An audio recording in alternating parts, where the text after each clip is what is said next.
Bangabandhu Sheikh Mujibur Rahman 15ই August মারা যাবার মাত্র 3 দিন আগে 12ই আগস্ট মওলানা ভাসানী বঙ্গবন্ধুকে একটা চিঠি লিখেন। তিনি লিখেছিলেন, প্রিয় মুজিব, আমি রাতে 1 মিনিটও ঘুমাইতে পারিনি। চক্ষু বুজিলেই দেখিতে পাই তোমার মৃতদেহ বহন করিয়া লইয়া যাইতেছে। তোমার চারদিকে দুর্নীতির পাহাড় গড়িয়া উঠিয়াছে। তাই সাবধান হও, সাবধান হও, সাবধান হও। সাবধান হও কথাটা চিঠির মধ্যে 3 বার ছিল। চিঠিতে মওলানা ভাসানী শেখ মুজিবকে সন্তোষে এসে দেখা করার জন্য অনুরোধ জানাইছিলেন। মওলানা ভাসানীর পক্ষ থেকে যোগাযোগের সেইটাই ছিল শেষ চেষ্টা। যারা মওলানা ভাসানীর সাথে শেখ মুজিবুর রহমানের সম্পর্কটাকে খুবই তিক্ত হিসেবে আখ্যায়িত করেন তাদের জন্য বলতেছি, 15ই আগস্টের মাত্র 2 দিন পরে মেজর ফারুক, ডালিম, হুদা আর আরো কয়েকজন সন্তোষে গেছিলেন ভাসানীর সঙ্গে দেখা করে এইটা জানাইতে জালেম শাহীকে খতম করে দিছি। ভাসানী তাদেরকে ধমক দিয়া বলছিলেন, তোমরা কি জানো তোমরা এক গভীর আন্তর্জাতিক ষড়যন্ত্রের পক্ষ হয়ে কাজ করেছ?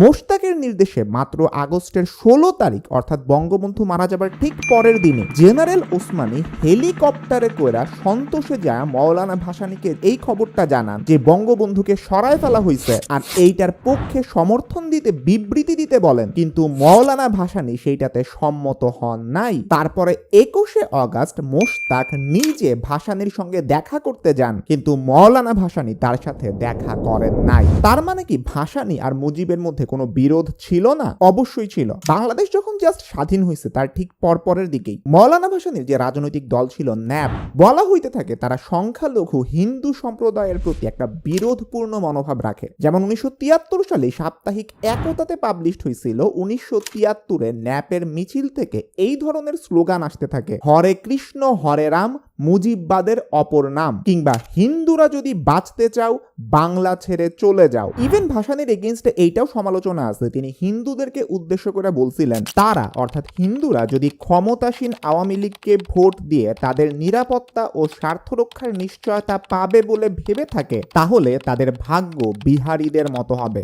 জয় বাংলা অথবা আওয়ামী লীগ তোমাদের রক্ষা করতে পারবে না, তোমাদের ভাগ্য বিহারীদের মতোই হবে। সূত্র দ্য স্টেটসম্যান, কলকাতা, 15ই মে 1973। মওলানা ভাসানী সবসময় ভারত তোষণের এগেইনস্টে ছিলেন। ইভেন এইটার জন্য অন্নদাশঙ্কর রায় তার জন্য একটা ছড়াও লিখছিলেন, যার প্রথম 2টা পংক্তি এইরকম, মহান নেতা ভাসানী ভারতকে দেন শাসানী। স্বাধীনতা পরবর্তী সময়ে আওয়ামী লীগের বেশ গঠনমূলক সমালোচনা উনি করা শুরু করেন। ইভেন 1972 সালের যে সংবিধানটা হয়েছিল এইটা উনি মাইনা নেন নাই, বলছিলেন তার পার্টি ন্যাশনাল আওয়ামী পার্টি বা ন্যাপ এটা গ্রহণ করবে না এবং এটার বিভিন্ন অসঙ্গতির কথা উনি তুলে ধরছিলেন। ইভেন মওলানা ভাসানী 1973-এর নির্বাচন পরবর্তী সরকারের অগণতান্ত্রিক নীতির সমালোচনা করেন এবং সাধারণ নির্বাচনে সরকার যে ভূমিকাটা নিছিল সেইটার নিন্দা করছিলেন এবং তিনি সরকার, দলীয় কর্মী আর জাতিকে সতর্ক করে দিছিলেন। তবে রাজনৈতিক প্রেক্ষাপটে উনাদের দুইজনের যা কিছুই হোক, ব্যক্তি মুজিবের সাথে ভাসানীর সম্পর্ক সবসময় দারুণ ছিল। যেমন বঙ্গবন্ধু যখন শেষবারের মতন টাঙ্গাইল গেছিলেন জীবনে, তখন কাদের সিদ্দিকী হুজুর অর্থাৎ মওলানা ভাসানীর কাছে গিয়ে খাবারের কথা জিজ্ঞেস করছিলেন। তখন তিনি বলেন, তোমার কথাই ভাবছিলাম, মুজিবর আসবো তার খাওয়া দাওয়ার ব্যবস্থা করণ লাগবো, তুমি কাগজ লও, লিস্টই করো। কাদের সিদ্দিকী তখন হাতে কাগজ নিলেন। হুজুর বলতে লাগলেন, যমুনার খুব ভালো রুই মাছ পাওয়া যায়, 10 রুই মাছ লাগবো। মুজিবর বড় চিতল মাছ পছন্দ করে, আরিচাতে খুব ভালো চিতল মাছ পাওয়া যায়, মুরগি যা লাগে তা বল্লাহাট আর কাইটটাই ঠিকাই কিনন যাব, নিচিনপুরের দই আনবা আর ঘরিন্দার ঘষে করে 2 টিন খাঁটি ঘি দিতে কইবা। হুজুরের নির্দেশ মতো সেই দিন সমস্ত বাজার আসছিল, যার খরচ পড়েছিল সেই সময়ের টাকায় 6550 টাকা। মওলানা ভাসানী কখনো অর্থের লোভী ছিলেন না। এই বাজারটা করার জন্য বঙ্গবীর কাদের সিদ্দিকীকে তিনি মাত্র 132 টাকা দিছিলেন, কারণ তার কাছে টাকা থাকতো না। পরবর্তী টাকাটা অভ্যর্থনা পরিষদ তহবিল থেকে দেওয়া হয়েছিল। রাজনীতির স্বার্থে বিরোধিতা থাকলেও মওলানা ভাসানীর সাথে শেখ মুজিবের সম্পর্ক খুবই ভালো ছিল, আর এই জন্য বঙ্গবন্ধুর মৃত্যুর খবর তিনি যেই দিন শুনছিলেন উনি শিশুর মতো কাঁদছিলেন। অনেককে এইটা বলতে শোনা যায় ভাসানী জেনারেল জিয়াউর রহমানকে সমর্থন করতেন। রাজনৈতিকভাবে তিনি কখনো সমর্থন করছিলেন কিনা এইটা কখনো উনি বলেন নাই, তবে জিয়ার সততার জন্য তিনি তাকে সমর্থন করতেন। একবার এক নেতার প্রশ্নের উত্তরে তিনি বলছিলেন, আমি আমার জীবনে তোমার চেয়ে বেশি সরকার ও নেতাদের দেখেছি, ব্রিটিশ আমল দেখছি, পাকিস্তান আমল দেখছি, বাংলাদেশ আমল দেখছি, তুমি আমাকে একটা এক্সাম্পল দেখাও কোন রাজনৈতিক নেতা কম বেশি দুর্নীতি করে নাই বা দুর্নীতিকে প্রশ্রয় দেয় নাই, স্বজনপ্রীতি করে নাই। তখন সেই নেতা চুপ ছিলেন। ভাসানী আবার বললেন, এখন পর্যন্ত জিয়ার ব্যক্তিগত দুর্নীতির কোনো প্রমাণ পাওয়া যায় নাই। কোনো রকম স্বজন প্রীতিও তার মধ্যে নেই। তার আত্মীয় স্বজনকে চেনে না, তাদেরকে কোনো সুযোগ সুবিধা দেয় নাই। একজন সৎ শাসকের তো প্রশংসাই প্রাপ্য। তো এতক্ষণ ধরে বুঝা গেলেন শেখ মুজিবুর রহমান আর জিয়াউর রহমানের সাথে মৌলানা ভাসানীর সম্পর্কটা আসলে কিরকম ছিল।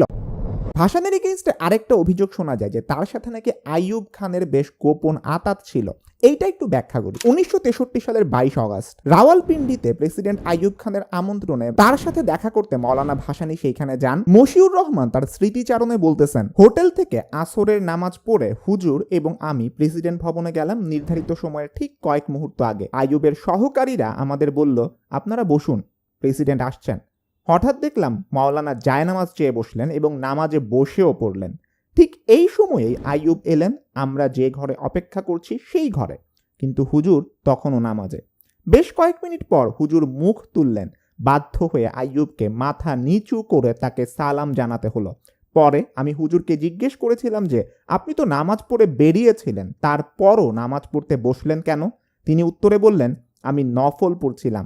আইয়ুবের উচিত ছিল আমাদেরকে মেহমান হিসেবে অভ্যর্থনা করা, কিন্তু সে আসবে আর আমরা দাঁড়িয়ে তাকে অভ্যর্থনা করব, এটা মেহমানদারির নিয়ম নয়। তাই আমাকে নামাজে বসতে হলো। প্রায় 3.5 ঘন্টায় মৌলানা ভাসানী আর আইয়ুবের মধ্যে কথাবার্তা হয়। এই বৈঠকে মৌলানা ভাসানীর সঙ্গে প্রেসিডেন্টের সকল রাজনৈতিক বন্দীর মুক্তি, পশ্চিম পাকিস্তানস্থ পূর্ব পাকিস্তানের কৃষকদের অবিলম্বে পুনর্বাসন ব্যবস্থা এবং আসাম ত্রিপুরা থেকে বিতাড়িত মুসলমানদের পর্যাপ্ত পরিমাণ রিলিফ প্রদান সম্পর্কে আলোচনা অনুষ্ঠিত হয়। বুঝতেছেনি মৌলানা ভাসানীর ভিতরে আসলে আইয়ুব খানকে তোষণ করতে হবে, নমনম করতে হবে, এই ব্যাপারটা ছিলই না। আর আইয়ুবের বিরুদ্ধে ভাসানীর আসল মনোভাবটা স্পষ্ট হয়ে ওঠে 69-এর গণ অভ্যুত্থানে। এই আইয়ুবের পতনে মৌলানা ভাসানীর যে বিরাট ভূমিকা ছিল, এইটার জন্য তার নাম সারা বিশ্বে ছড়ায় পড়ে। সাপ্তাহিক টাইমস তাকে প্রফেট অফ ভায়োলেন্স বা হিংসার অবতার উপাধিতে ভূষিত করে। 69-এর গণ অভ্যুত্থানে মৌলানা ভাসানীর ভূমিকা যে কতটা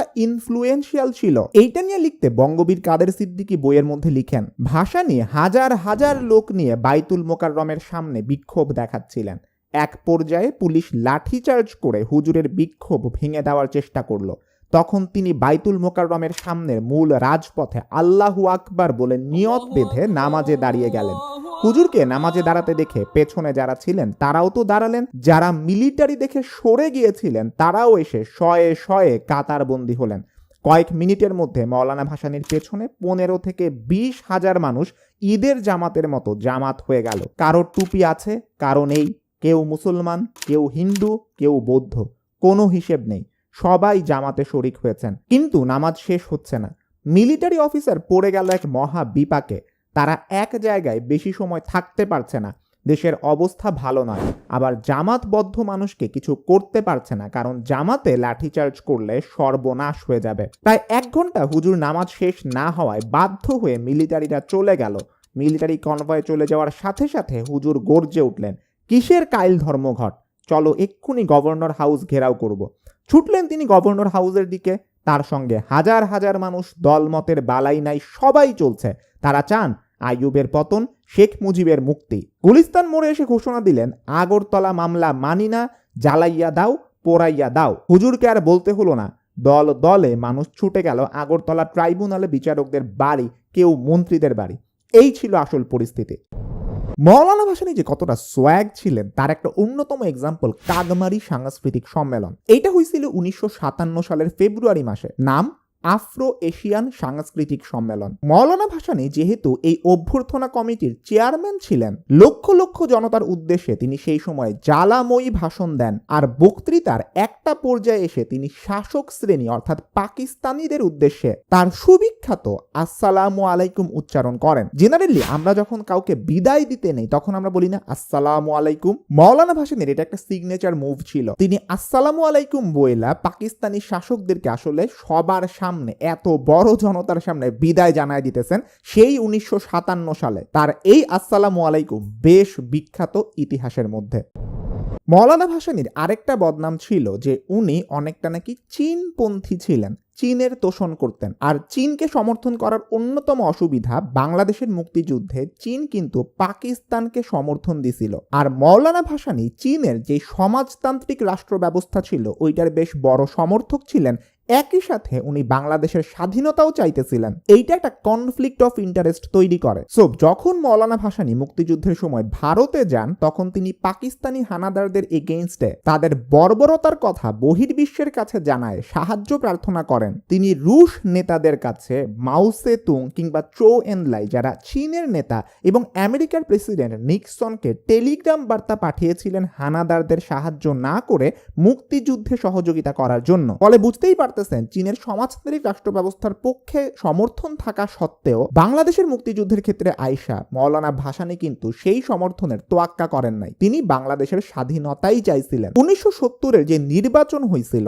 তখন পূর্ব পাকিস্তানের সব নেতা যখন নির্বাচনের জন্য মাঠ গরম করতেছিলেন, তখন মৌলানা ভাসানী নির্বাচনের ব্যাপারে একেবারেই নিরুৎসাহিত ছিলেন। তো এইটার পিছনে রহস্য কি ছিল যে এই 70-এর নির্বাচন বাংলাদেশের ইতিহাসে এত বড় একটা মাইল ফলক? সো ওনার যেই দল ছিল ন্যাপ, ওইখানে দুইটা পক্ষ হয়ে গেছিল। একটা হচ্ছে বামপন্থী, ওরা ছিল এই নির্বাচন বর্জনের পক্ষে। চারু মজুমদারের যে সশস্ত্র বিপ্লবী লাইন ছিল, তারা তাদেরকে উদ্বুদ্ধ করছিল। আর দক্ষিণপন্থীরা যারা ছিল ন্যাপের ভিতরেই, ওরা ছিল নির্বাচন আমরা করব। সো এই দুই দলের মধ্যে যে কোন্দল হয়েছিল, এইটাতে মৌলানা ভাসানী বিরক্ত হয়ে যান আর শেষ পর্যন্ত বলেন ঠিক আছে, নির্বাচন আমরা বর্জন করব, নির্বাচন করব না। সো ন্যাপ নির্বাচনটা করে নাই। নির্বাচনে অংশ না নেওয়ার আরেকটা প্রধান কারণ ছিল 12ই নভেম্বর বাংলাদেশের উপকূলে খুব বাজে একটা জলোচ্ছ্বাস আঘাত হানে। তখন মৌলানা ভাসানী হাসপাতাল থেকে তার উপরে কিন্তু নিষেধ ছিল যে আপনি বেশি নড়াচড়া কইরেন না, কিন্তু এইটা সত্ত্বেও উনি উপকূল এলাকাতে চলে যান। সেখানে যায় দুর্যোগের ভয়াবহতা দেখা বেশ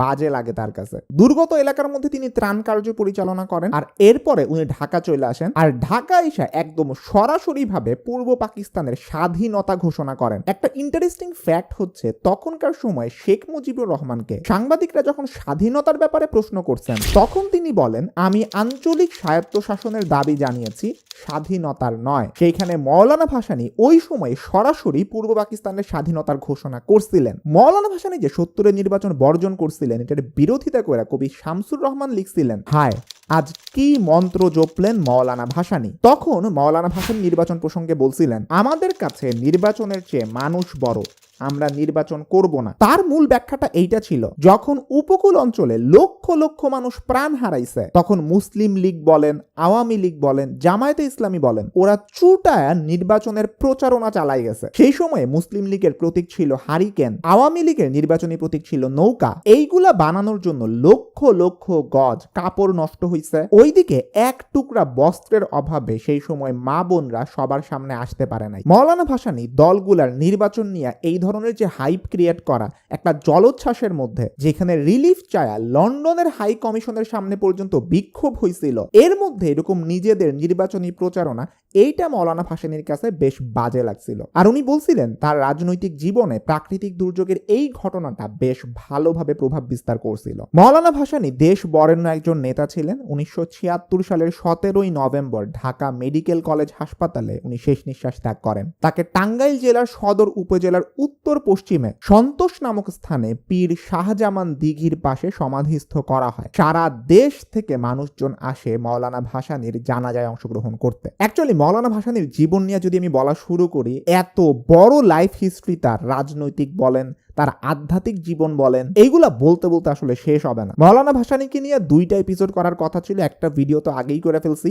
এইটা লাস্ট ভিডিও ছিল, যদি একটু দেরি করে ফেলছি ভিডিওটা দিতে, বাট আশা করি আপনাদের ভালো লাগছে। আমি মৌলানা ভাসানীর জীবনের অনেক ইম্পর্টেন্ট পার্টি কভার করি নাই, বা বলতে পারেন কভার করতে পারি নাই। যেমন ফারাক্কার লং মার্চ নিয়ে বলতে পারতাম, মৌলানা ভাসানী অনেক ভবিষ্যৎবাণী করেন, এগুলা নিয়ে বলতে পারতাম, বাট ভিডিও অনেক বেশি লম্বা হয়ে যাবে, মানুষজন কনসেন্ট্রেশন রাখতে পারবে না। এই জন্য এইটা ভিডিওর ভিতরে বলি নাই, বাট আমি আলাদাভাবে ফেসবুক পোস্ট আকারে, লেখা আকারে কিংবা ইউটিউবের কমিউনিটি পোস্টের মধ্যে এই ঘটনাগুলো আমি আস্তে আস্তে দিতে থাকবো, কিংবা ছোটখাটো কোনো ঘটনা হইলে আমি রিল বানায়ও দিব। আপনার যদি চ্যানেলের কন্টেন্টগুলো ভালো লাগে, আপনি সাবস্ক্রাইব কিংবা ফলো করে রাখতে পারেন এবং পাশে থাকা বেল আইকনটা প্রেস করতে কখনোই ভুলবেন না।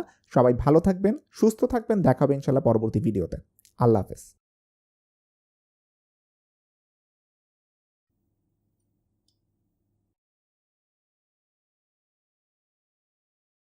কাট।